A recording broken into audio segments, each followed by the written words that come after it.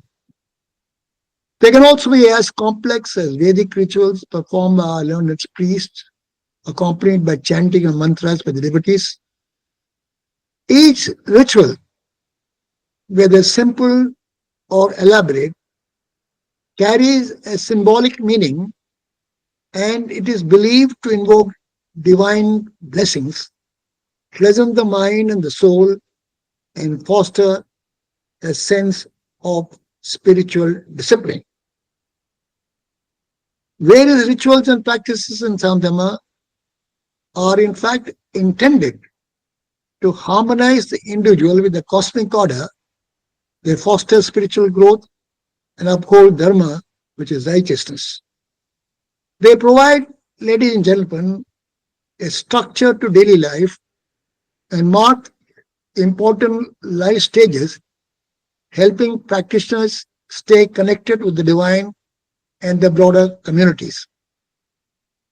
In the following pages of the book, I've also devoted some space to major Hindu festivals and their meanings, and also the sacred sites and pilgrimage, their importance. I have tried to highlight that in Sanatana Dharma, sacred sites and pilgrimages hold profound spiritual significance. These pilgrimages, known as Tirtha Yatra, are not just physical journeys, but also spiritual endeavors that bring devotees close to the divine, foster inner purification, and promote spiritual growth. Ladies and gentlemen, pilgrimages have always been an integral component of religious belief. A journey of great moral significance to the person undertaking it, who through the journey aims to dwell deep into his religion in the quest of spiritual insight. And in the strength of this conviction, he or she starts a journey of self-realization that he or she believes will lead him or her out of darkness into the light. Chapter 6, that is the next chapter, deals with the ethical teachings of Sanatana Dharma. I have referred to a verse from Bhagavad Gita, chapter 16, verse 1 to 3. I shall read it out for you, but it's important. Quote, fearlessness, purity of heart, steadfastness to knowledge, charity, self-control, sacrifice, study of the scriptures, austerity, and uprightness. These are the qualities that constitute ethical living in Sanatana Dharma. This is chapter 16 of Bhagavad Gita, verses 1 to 3. Ladies and gentlemen, I have picked this quote, for this quote captures very succinctly the qualities that constitute ethical living in Sanatana Dharma. Sanatana Dharma offers a rich collection of ethical teachings that have been guiding individuals and communities for millennia. These teachings emphasize the pursuit of righteousness, moral integrity, and more importantly, the alignments of one's action with universal principles of justice and harmony. These teachings provide a framework for leading a life of virtue, balance, and spiritual growth, and they continue to inspire ethical conduct in the modern world. Ladies and gentlemen, dharma is the central ethical concept and a very comprehensive ethical category, in the light of which all ethical ideas can be understood. Dharma, the moral pursuit of man, is to be followed in all human endeavors, and it underlies all other purusharthas, namely artha, which is wealth, kama, which is desired pleasures, moksha, which is spiritual liberation. The concept of dharma, ladies and gentlemen, constitutes the core of Hindu ethics. The entire discipline of ethics in the apex is built on the concept of dharma. It denotes a mode of life or a code of conduct. It prescribes certain duties to people based on varna and ashramas and regulates their activities as members of the society. A few words on the principles and insights.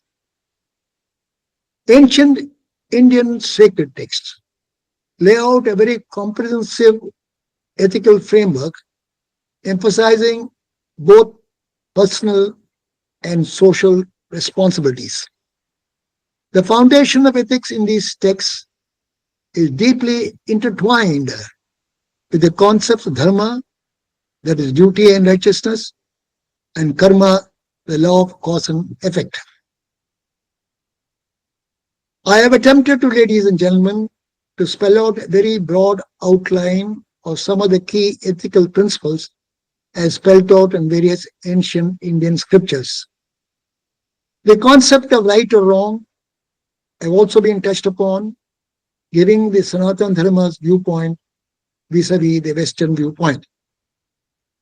Ethical guidelines, as found in the text like the Yoga Sutra of Patanjali, offer very practical advice on how to live a righteous life. Ladies and gentlemen, as we navigate the modern complexities, the ethical teachings of Sanatana Dharma remain ever relevant, offering practical wisdom for creating a just, compassionate, and harmonious world.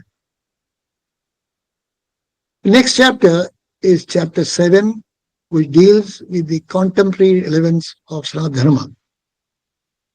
This is one of the important chapters, and it took the maximum time of me to write. Here I actually wish you to reflect on a quote attributed to Swami Vivekananda, and I shall read out the quote. Quote, Sanatana Dharma is not a religion of the past. It is the religion of the future. It is the eternal truth, adaptable to every age and circumstances. Unquote. Swami Vivekananda.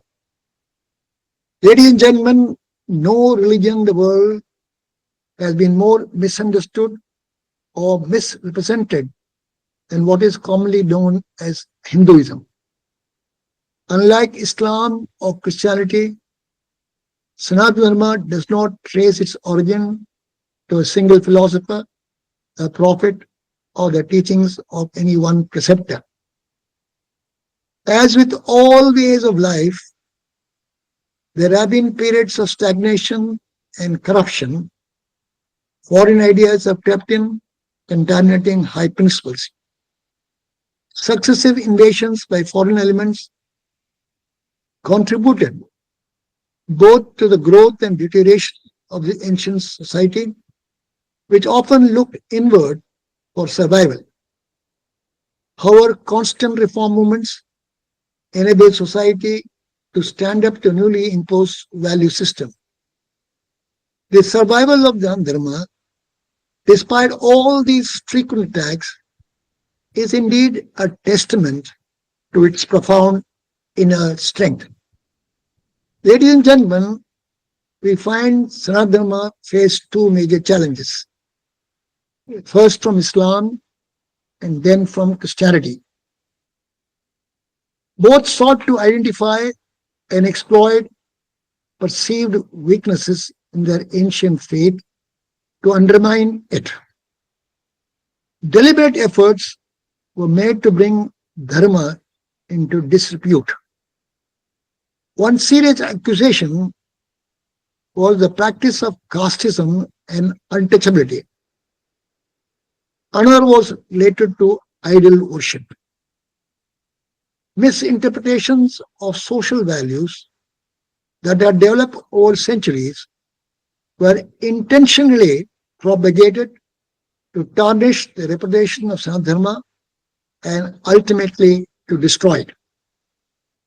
Both Islam and Christianity, which emerged much later, spread rapidly due to the political power they wielded and also their vigorous practice of religious conversion or proselytization. Consequently, ladies and gentlemen, Hindu and the religion were subject to defeat and humiliation during nearly 8 centuries of Muslim rule, followed by 2 centuries of British rule. Despite this, Sanat Dharma survived in India, a fact that speaks volumes about the perennial strength of its philosophy.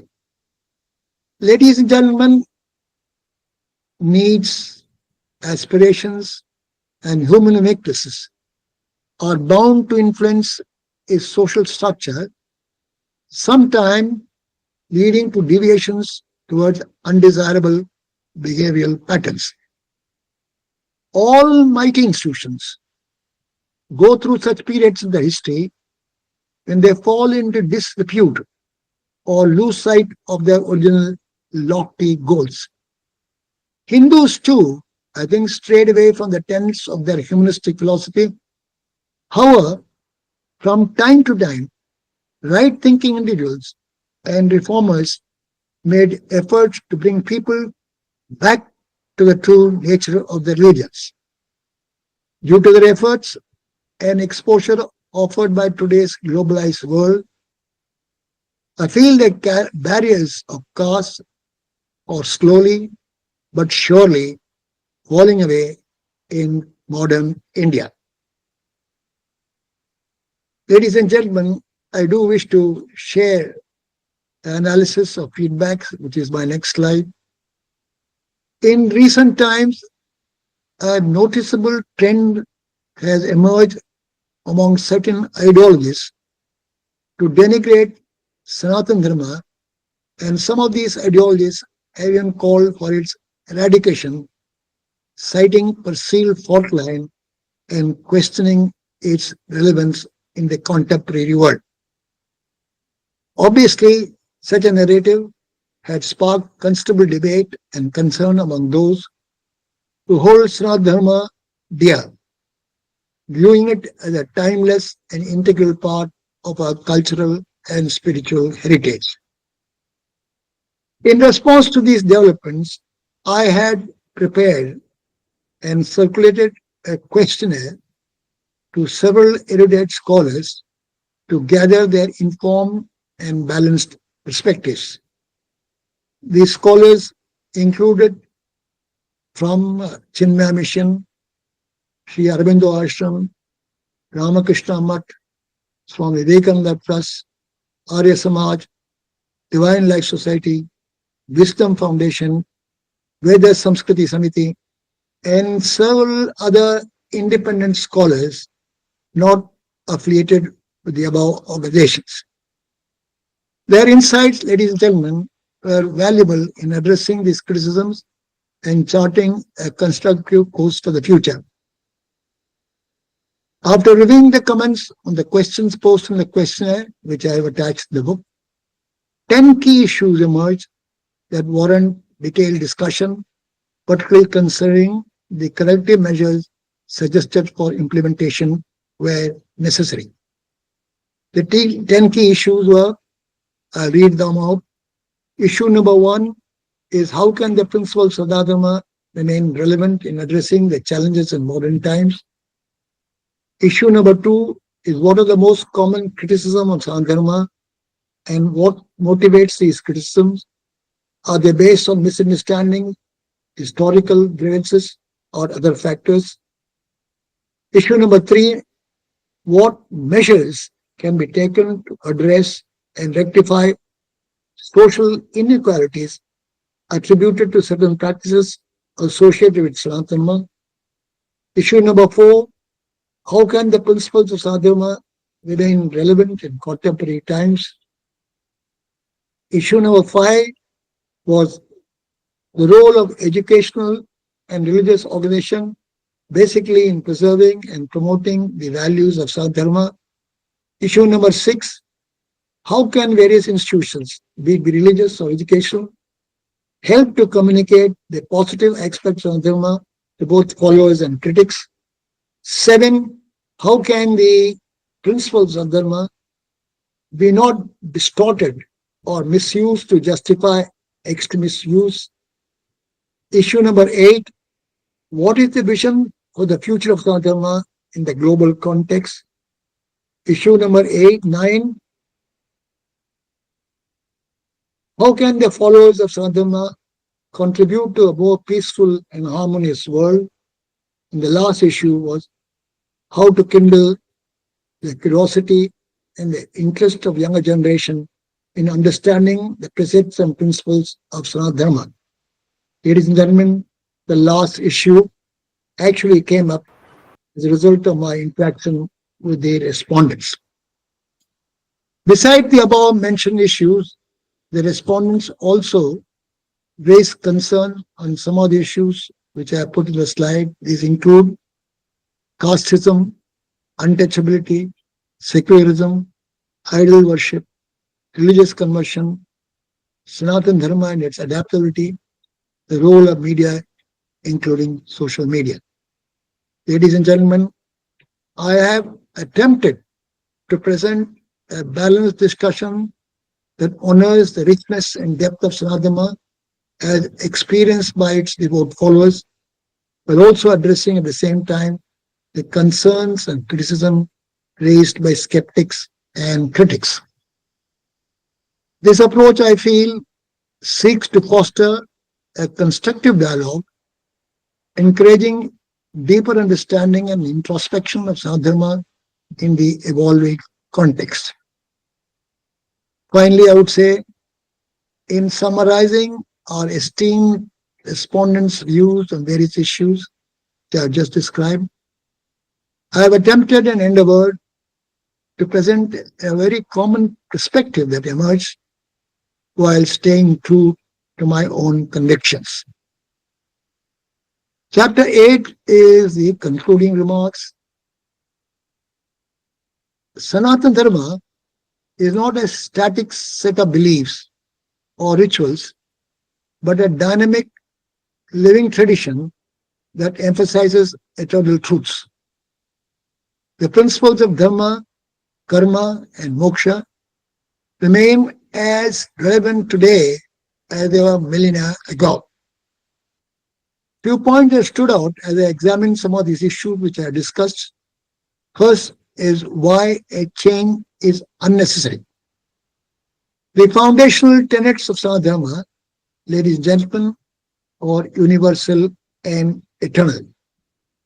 They are not confined by the boundaries of time, geography, or cultural shifts.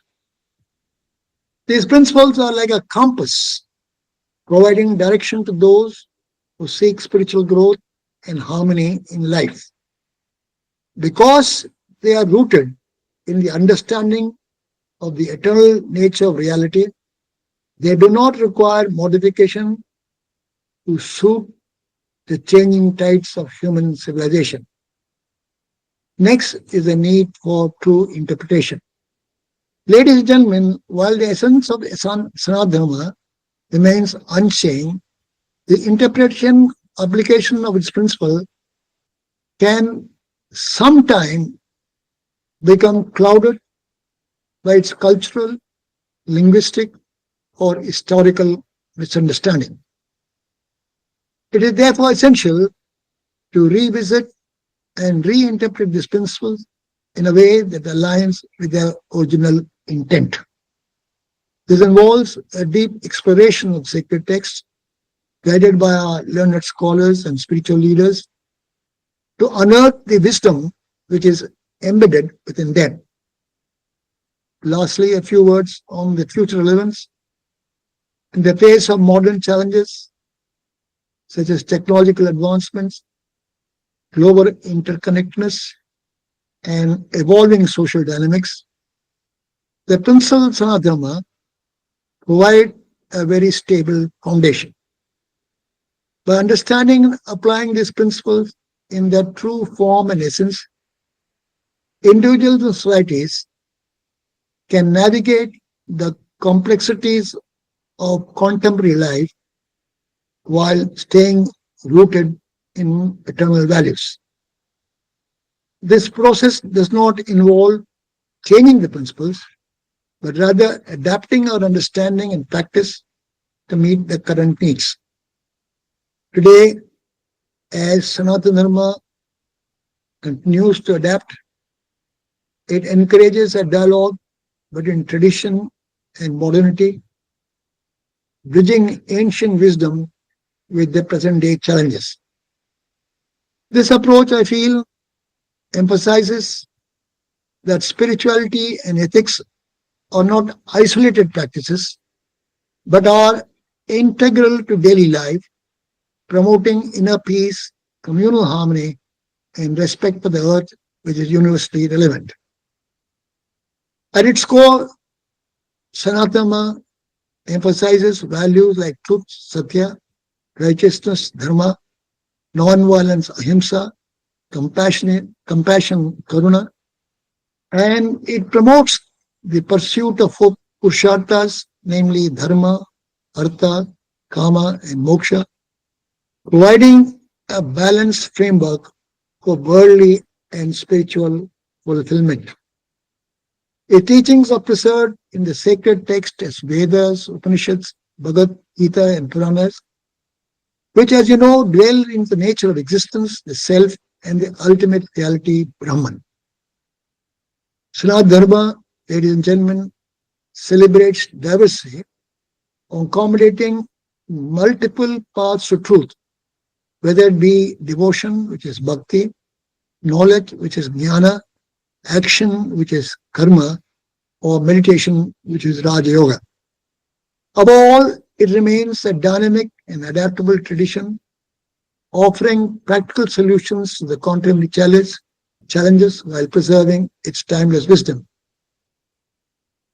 Through its principles and practices, Sanatana Dharma continues to inspire individuals, I feel, to lead a virtuous and purposeful life in harmony with the universe.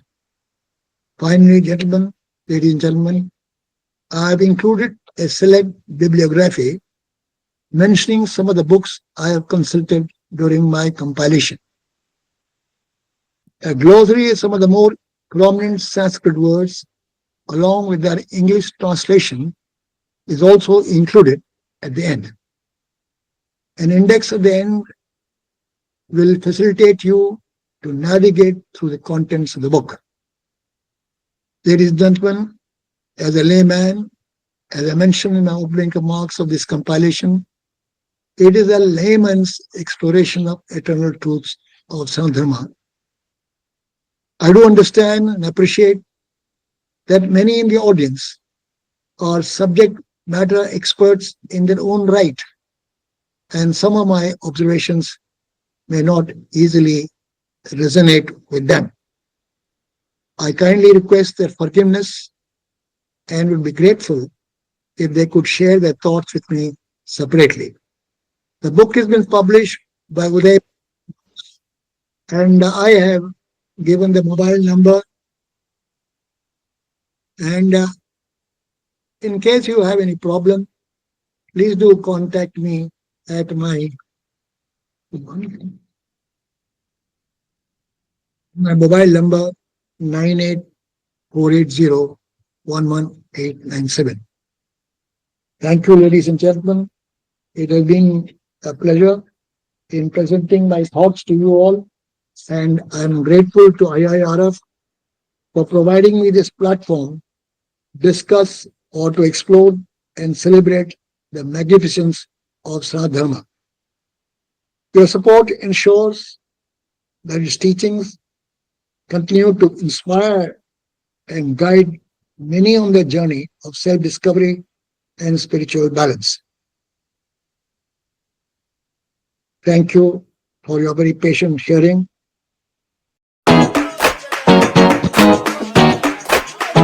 Thank you very much, General Aiyengar, sir. It was a wonderful presentation. I got in touch with General Aiyengar about his book and discussed it. I had a lot of questions in my mind. In fact, a set of questions I had forwarded to him, and he had one answer. Mehta, refer to my chapter 7. Chapter 7 nearly covers all the doubts, and he has attempted to answer it there. And then I said, okay, sir, yes. Then I had gone through the book, wonderfully formatted. As an individual, keen student of Indian heritage, from my student age itself, I have been very much interested. My first exposure to spiritualism was in the IIT Kanpur. I listened to Swami Chinmayananda lectures on Gita Gyan Yagyan. And that was really a breakthrough moment for me when I got a lot of interest. And since then, I have been trying to study this subject. And the problem about this subject is that you have to refer to a large plethora of literature to really come to an understanding what it is all about. And it has taken me a lifetime to really understand. And it's still, there are so many things that I may know, but I don't understand. And that is where I found that this book has come very handy. I strongly recommend that interested in their own religion must have this book, go through it, acquire the core understanding of what it is all about.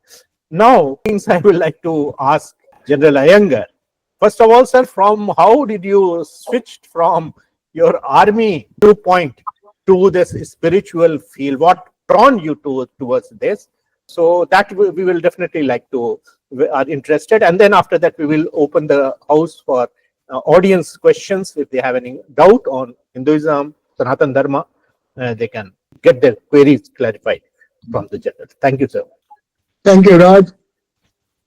In fact, I'm often asked this question as what has motivated you to take a subject like Sanatana Dharma.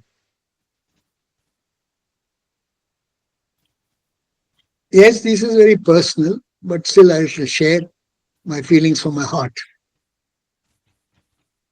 I left home to join NDA sometime in July 57. After the training at NDA and IMA, I got commissioned in the Corps of Signals, which, as you know, is the telecommunication branch of the Indian Army. And after a very fulfilling service of nearly 4 decades, retired from service on the 1st of April in the fine city of Secunderabad. Well into the evening years of my life, I'm now 84 years, I engage myself in sharing the experience of life and resulted in writing 10 books. This one is the 10th book. The 11th book, which is a Hindi translation book, is well on its way. I come from a background as a serviceman, you will appreciate, where duty, discipline, and service to the nation shapes much of our lives. In many years of my life, like many of my peers, I witnessed the trials of war, the discipline of duty, and the camaraderie that binds our soldiers together. Like many in uniform, I witnessed moments of intense action, periods of quiet reflection, and the strength that comes from a shared purpose. Yet beyond the rigors of this uniform life, there's always a quieter journey unfolding within. A search for meaning, a quest for inner harmony. It was my 83rd birthday during my visit to Ayodhya. Something stirred deeply within me. Standing in the sacred city, so steeped in values and the essence of Sanatana, I felt the inner calling that I could not ignore. It wasn't just nostalgia or reverence, it was as if centuries of wisdom were gently beckoning me to engage, reflect, and share. And also during that visit, I deeply sensed a profound influence of Sanatana Dharma, which lives on the minds and hearts of the devotees. It became clear to me that beyond rituals, it exerts a significant impact on life itself. This realization, Rajshekar, sparked a keen interest in exploring the nuances of Sanatana Dharma.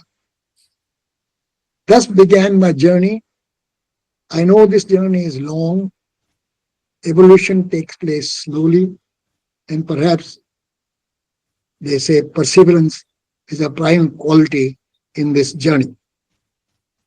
And this journey also gained some momentum few months later when I observed a growing trend in certain Dravidian ideologies to denigrate Sanatana Dharma. Some of these individuals, as I mentioned in my presentation, had gone so far to call its eradication, citing perceived flaws and questioning its relevance in today's world. Therefore, my interest, I would say, started from there very seriously, and it arises from a very deep fascination with this profound wisdom which is embedded in our spiritual heritage. And therefore, this I also found that spiritual wisdom is far from being abstract. It also offers practical guidance for modern challenges, promoting values like compassion, self awareness, and more importantly, inner peace. I felt by studying Sadharma, I would understand India's rich spiritual legacy, a way of life, but also to explore this knowledge will foster a more balanced, ethical, and enlightened society today. I was compelled to write this book not as a scholar, but a seeker like all of us, as someone who has served the nation outwardly, now wishes to serve inwardly Okay. by kindling thoughtful dialogue on the enduring wisdom of our Dharma.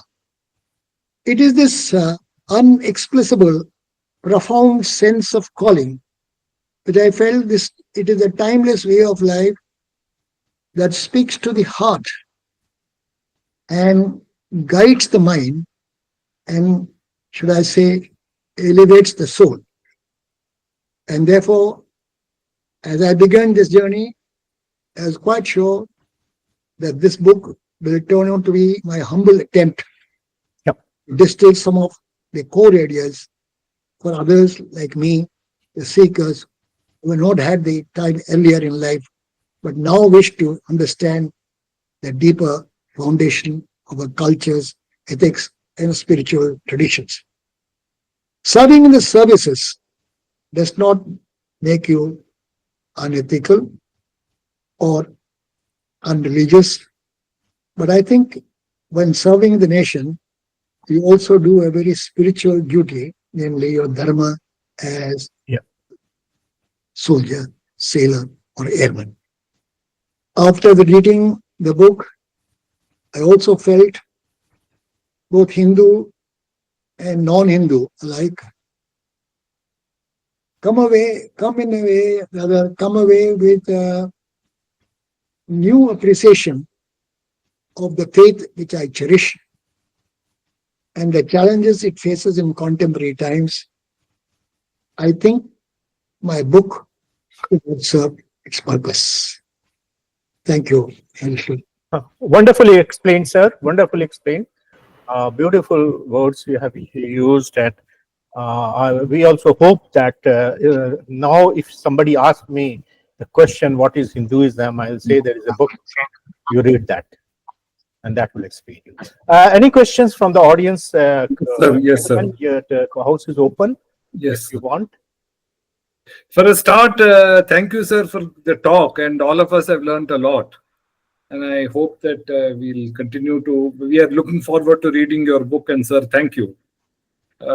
One thing, sir, I want to say that thank you for mentioning Adi Shankaracharya and Advaita, that you are willing to acknowledge it. Thank you, sir. Kind of you. And you mentioned the Kanchi Paramacharya by name, but there is no mention. Kanchi is not one of the four Amanya Peethams. These are Shringeri, Badri, Puri, and Dwaraka. Of course, the Kanchi Paramacharya Sri Sri Chandrasekhar Saraswati is a highly realized seer. So, what would you? So, this is just an observation, sir. That you. Thank you for mentioning the Adi Shankar. But particularly, why did you single out the Kanchi Paramacharya and not any of the other Shankaracharyas? That may be an omission on my part. I didn't intend to do it. In the time that I had, I didn't want to make my book a very voluminous book. But I certainly felt some of these realized souls have contributed to the spiritual legacy of our country. It did not mean putting down somebody or highlighting somebody. I could have probably missed out so many people. I think we are very lucky to be born in this country where people of various shapes and sizes and views have illuminated our path. And therefore, I regret if I have not mentioned the others. I have the occasion to visit all these Peethas, which you said. The last one was the one on my 84th birthday. In fact, I began writing the book on my 83rd birthday, and the publisher sent my book on my 84th birthday when I was at Dwarka.